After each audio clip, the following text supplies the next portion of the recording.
بسم اللہ الرحمن الرحیم۔ ناظرین کرام السلام علیکم۔ آپ دیکھ رہے ہیں سچ تو یہ ہے۔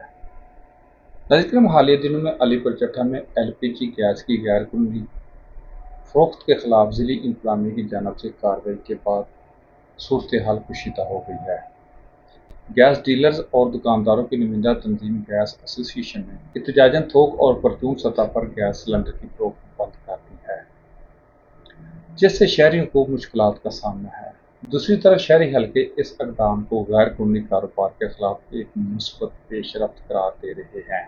غیر قانونی دھندے کا بڑھتا ہوا رجحان اگرچہ حکومت نے LPG گیس گھریلو سلنڈر 11-12 کلو کی فروخت کی اجازت دے رکھی ہے، لیکن پورے ملک کی طرح علی پور چٹھا میں بھی 2 اور 3 کلو کے سلنڈر بڑی تعداد میں فروخت کیے جا رہے ہیں۔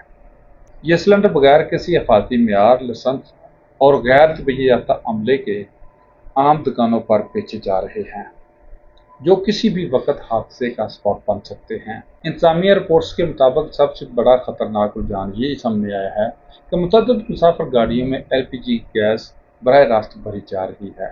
کئی گاڑیوں میں باقاعدہ تبدیل شدہ نیوزل کے ساتھ گیس سلنڈر نصب کیے جاتے ہیں، جنہیں گاڑیوں کے اندرونی نظام کے ساتھ جوڑ کر چلایا جا رہا ہے۔ یہ رجحان نہ صرف غیر قانونی ہے بلکہ کسی بھی وقت جان لیوا حادثے کا سبب بن سکتا ہے۔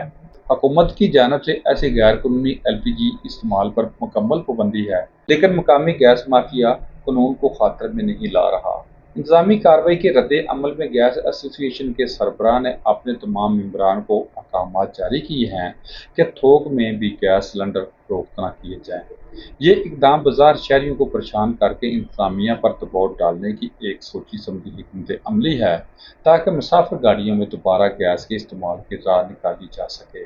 شہریوں نے اس غیر قانونی دھندے کے خلاف کارروائی کو سراہا ہے۔ شہریوں کو کہنا ہے کہ گیس ڈیلرز جو اب سلنڈر فروخت کرنے سے انکاری ہو کر بلیک میلنگ پر اتر آئے ہیں، ان کے خلاف سخت قانونی کارروائی کی جائے۔ عوامی حلقوں کا ہمیشہ سے یہ مطالبہ رہا ہے کہ گھریلو صارفین کے لیے واضح SOPs کے تحت گیس کی فروخت کی اجازت ہونی چاہیے، تاکہ جان و مال کا تحفظ یقینی بنایا جا سکے۔ علی پور چٹھا میں گیس کی غیر قانونی فروخت کے خلاف انتظامیہ کی بروقت کارروائی سے ایک طرف عوام کی جانوں کے تحفظ کی راہ ہموار ہوئی ہے، تو دوسری جانب گیس مافیا نے شہریوں کو پریشان کر کے دباؤ ڈالنے کا راستہ اختیار کیا ہے۔ اب وقت کی ضرورت ہے کہ حکومت اور انتظامیہ ایسے مافیا کے خلاف سخت اقدامات جاری رکھے، جبکہ عوام کو محفوظ اور قانونی طریقے سے گیس کی فراہمی کو یقینی بنایا جا سکے۔